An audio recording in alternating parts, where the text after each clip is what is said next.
Hello everyone, मेरा नाम देवेश खाड़े है। आप सभी का मेरे चैनल पे स्वागत है। मैं इलेक्ट्रॉनिक इंजीनियर, सोलर इंजीनियर और रेफ्रिजरेशन इंजीनियर हूँ और सन टू सोलर पावर कंपनी का ओनर एंड फाउंडर हूँ। आज का हमारा टॉपिक है इंस्टॉलेशन ऑफ अर्थिंग। अर्थिंग कैसे की जाती है, यह पार्ट 3 टॉपिक है। इसके पहले पार्ट 1 और पार्ट 2 बनाया गया है वीडियो। उसमें पार्ट 1 में हमने बताया था बेसिक्स ऑफ अर्थिंग, पार्ट 2 में बताया था टाइप्स ऑफ अर्थिंग, और जो हमारा मेन पार्ट है अभी का इंस्टॉलेशन ऑफ अर्थिंग, अर्थिंग कैसे की जाती है। इसमें हम आपको टेक्निकली कैलकुलेशन और इंस्टॉलेशन प्रोसेस बताएंगे और क्या प्रोसेस हमने करना है। ये वीडियो के लास्ट एंड तक देखिए, तो उसमें हमने चार्ट भी आपको बताया है कैसे अर्थिंग की जाती है, कैसे कंडक्टर्स लगाए जाते हैं, कहाँ पर कैसी अर्थिंग लगेंगी। तो हम स्टार्ट करते हैं।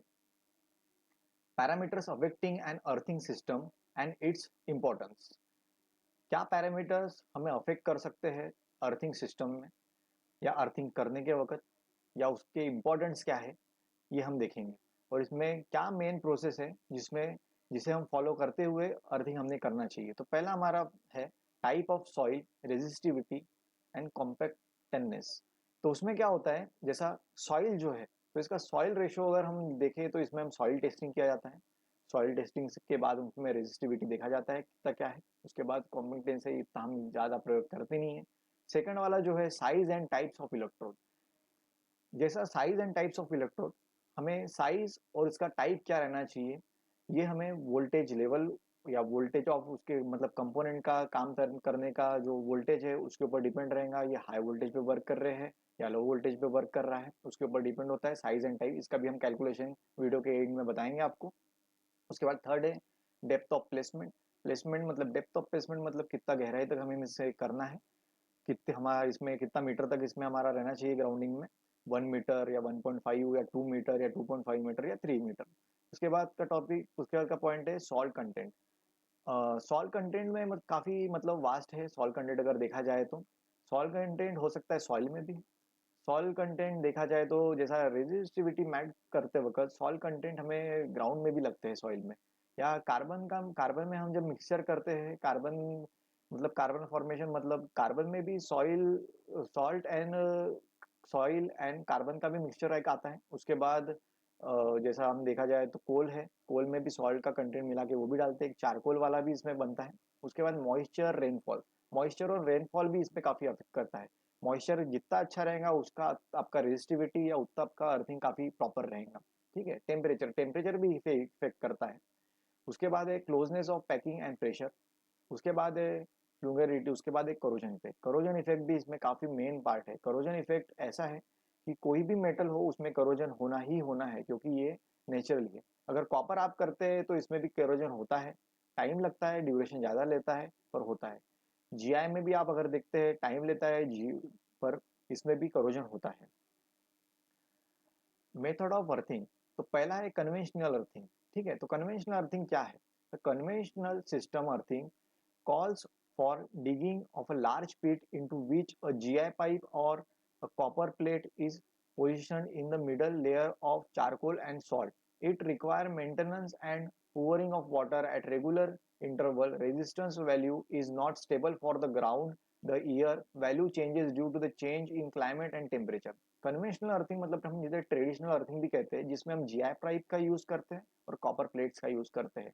तो जब हम जीआई पाइप और कॉपर प्लेट हम जब डालते हैं तो इसके साथ साथ हम चारकोल और सॉल्ट भी डालते हैं। चारकोल भी कर सकते हैं, या चारकोल भी आप डालते हैं तो इसमें भी कार्बन, उसके साथ कार्बन बैग्स भी डालते हैं कई जगह पे। तो ये इसका मिक्सचर हो गया जो कन्वेंशनल अर्थिंग में आता है। उसके बाद कन्वेंशनल अर्थिंग को सबसे मेन पार्ट है, इसमें मेंटेनेंस काफ़ी रिक्वायरमेंट है। इसमें वाटर जो कंटेंट्स है ड्रॉप होते हैं, तो उस वजह से रेगुलर बेसिस पे हमें इसे वाटर पूरिंग करना पड़ता है, मतलब पानी डालना पड़ता है इसमें।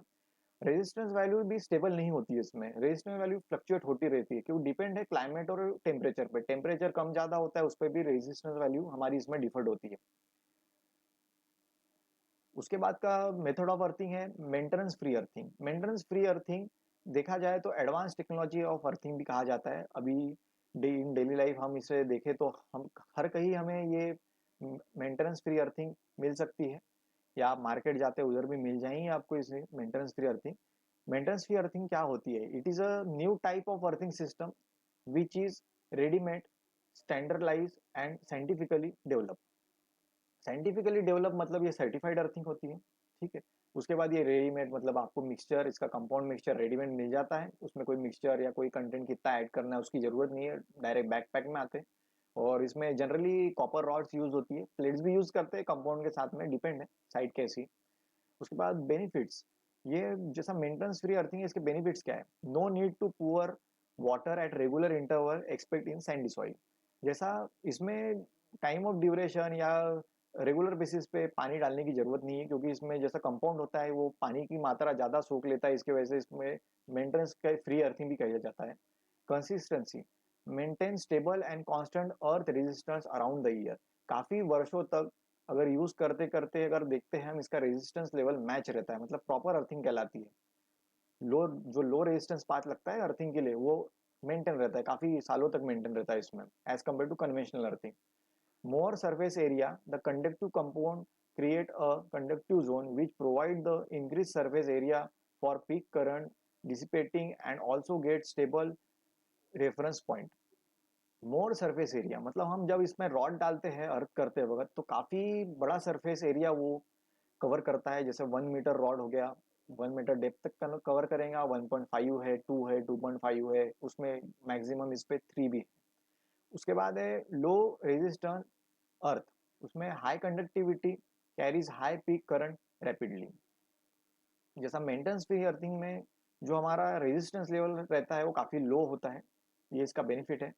नो कोरोजन, कोरोजन काफ़ी कम होता है। लॉन्ग लाइफ, लॉन्ग लाइफ मतलब इसका जैसा हम अर्थिंग इंस्टॉल करते हैं तो उसके पास से इसका लाइफ ऑफ ड्यूरेशन स्टार्ट होता है, तो लॉन्ग लास्टिंग है इसका अगर लाइफ अगर देखा जाए तो। और इजी इंस्टॉलेशन, काफ़ी इजी इंस्टॉलेशन होता है इसका। Maintenance and services, maintenance services मतलब several factors for good earth grounding system. इसमें हम काफ़ी फैक्टर्स देखा जा सकता है जिसमें मेंटेनेंस एंड सर्विसेज आती है। और जो गुड क्लॉज है वो देखते हैं हम इसमें कैसे है। तो continuous periodic testing typical once per calendar year unless problems arises. मतलब जैसा प्रॉब्लम अराइज होती है तो इसमें प्रॉब्लम्स अराइज क्यों होती है, तो इसका टेस्टिंग जो होता है हमने हर साल में, मतलब साल में एक बार करना ही चाहिए। Second, a chance in the water table, मतलब काफी कम चांस होता है इसका फेल्योर होने का। अगर वाटर कंडक्टिविटी या वाटर हमें सप्लाई बराबर रहा, वाटर टेबल मतलब हम जैसा रेगुलर बेसिस पे इसमें वाटर देते हैं, है ना, तो उस वजह से। थर्ड हमारा है facility growth and the addition of non metallic piping and conduct which do not provide low resistance ground connection. उसके बाद का पॉइंट है increase load and associated increase in available fault current. उसके बाद का पॉइंट है more attention should be paid to corroded electrode, period testing should be done to ensure grounding system effectivity. जैसे हमने करोजन का पार्ट देखा, कोई भी मटेरियल रहेगा उसका एक टाइम ऑफ ड्यूरेशन होता है या उसका एक लाइफ ऑफ ड्यूरेशन होता है, ठीक है।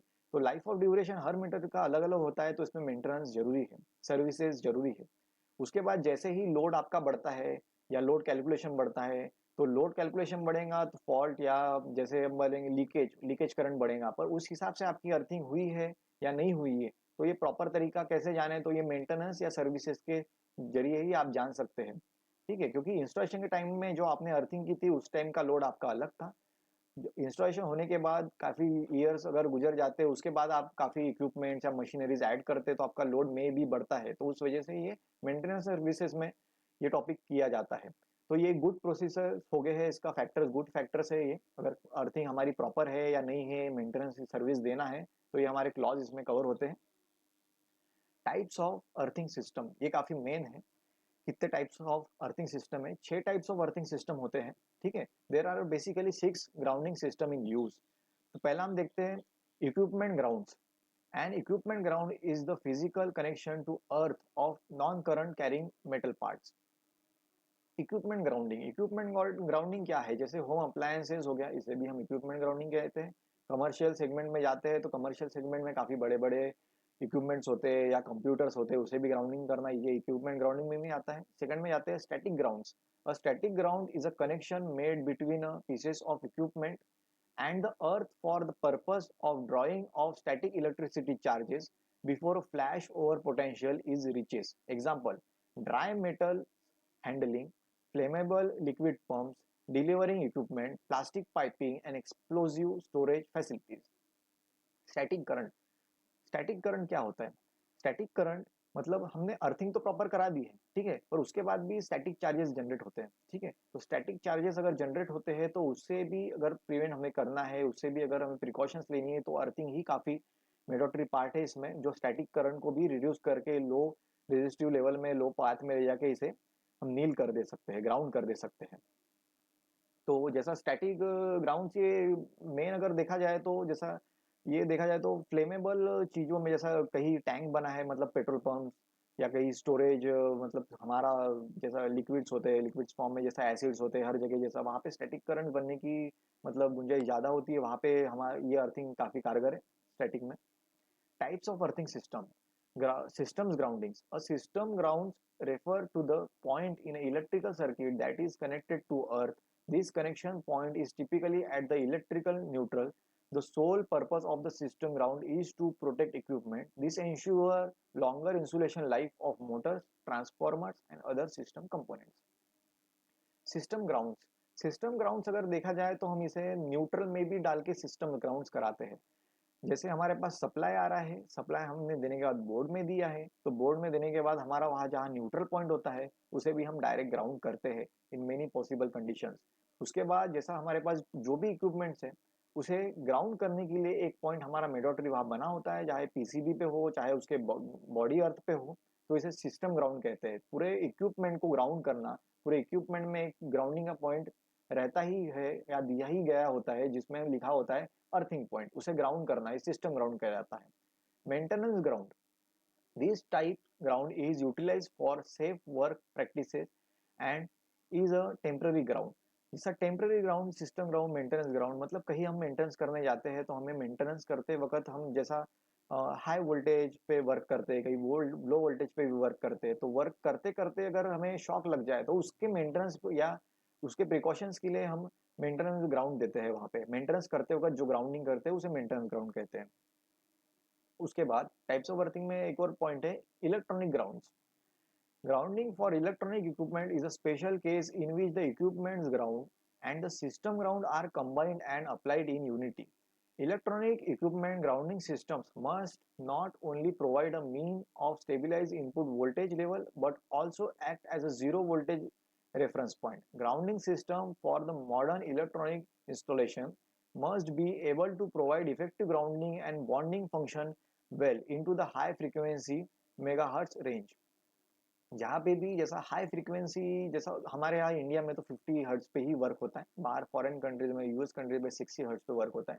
तो ये हर्ट्ज प्रिकॉशंस के लिए भी ग्राउंडिंग काफी जरूरी है। जैसा इलेक्ट्रॉनिक ग्राउंड हम कहते हैं, तो इलेक्ट्रॉनिक इक्विपमेंट्स में जैसा फ्लक्चुएशन आना, सर्ज आना, वोल्टेज स्टेबल नहीं होता है, तो ये वोल्टेज सर्ज आना और वोल्टेज फ्लक्चुएशन आना, तो उसको जीरो रेफरेंस पॉइंट एक लगता है। तो ग्राउंडिंग अगर अर्थ करते हैं तो जीरो रेफरेंस पॉइंट हम इसे मैच कर सकते हैं जहाँ पे हम लो रेजिस्टेंस मिलता है, ठीक है। उसके बाद का है lightning ground. Lightning protection grounding requirement are depend upon the structure equipment to be protected and the level of lightning protection required for desire. Lightning grounding मतलब क्या होता है, जैसा हाई रेट बिल्डिंग है, टावर्स है, या हमारा मतलब डोमेस्टिक सेगमेंट देख लीजिए या कमर्शियल या इंडस्ट्रियल भी देख लीजिए, हर जगह आपको आजकल मैंडेटरी हो गया है कि लाइटनिंग अरेस्टर लगाते ही है, क्योंकि वो इक्विपमेंट प्रोटेक्शन के लिए भी काम आता है, उसके बाद हमारे बिल्डिंग्स प्रोटेक्शन के लिए भी काम आता है। तो ये टाइप हो गया लाइटनिंग ग्राउंडिंग का। उसके बाद installation process of rod electrode. हमें रॉड, जो हमारा रॉड इलेक्ट्रोड है या हमारा अर्थ, जो हमारी जो अर्थिंग करनी जा रही है जिसमें हमारे हम रॉड यूज कर रहे हैं, जैसा कॉपर बॉन्डेड रॉड है, कॉपर रॉड है, जीआई रॉड है, ठीक है, तो उसका इंस्टॉलेशन प्रॉपर कैसा होता है, तो हमें जैसा डिपेंड ऑन है, जैसा अभी 1 फुट 1 फुट है, तो 1 फुट का हम अगर डिगिंग करते हैं सीधा, अगर स्ट्रेट इस वे में, तो 1 फुट में हम डिगिंग करना है, ठीक है। उसके बाद 1 फुट में डिगिंग करने के बाद 1 फुट उसका डायमीटर है डिगिंग का, जो होल डायमीटर रहेगा उतना डिग कर लेना है हमें। उसके बाद जैसा हमने रॉड उसमें इंसर्ट किए, जैसा इलेक्ट्रोड रॉड हमने उसमें इंसर्ट किए अंदर में, होल के अंदर में, उसके बाद जो बैकफिल कंपाउंड है, बैकफिल कंपाउंड मतलब जो बैग्स आती है उसे फिल करना है, ये उसका सेकंड स्टेप है। हो सकता है आप जैसा चारकोल या सॉल्ट भी उसमें पुट कर सकते हैं, डिपेंड आपके ऊपर है। उसके बाद थर्ड जो स्टेप है, जो टर्मिनल होता है, टर्मिनल से हमें कंडक्ट, जैसा कंडक्टर्स है, जो कंडक्टर्स में स्ट्रिप्स भी होता है, वायर्स भी होता है, ये हमें कनेक्ट कर लेना है, ठीक है। ये प्रोसेस आपका ग्राउंडिंग का एक कंप्लीट हो गया है।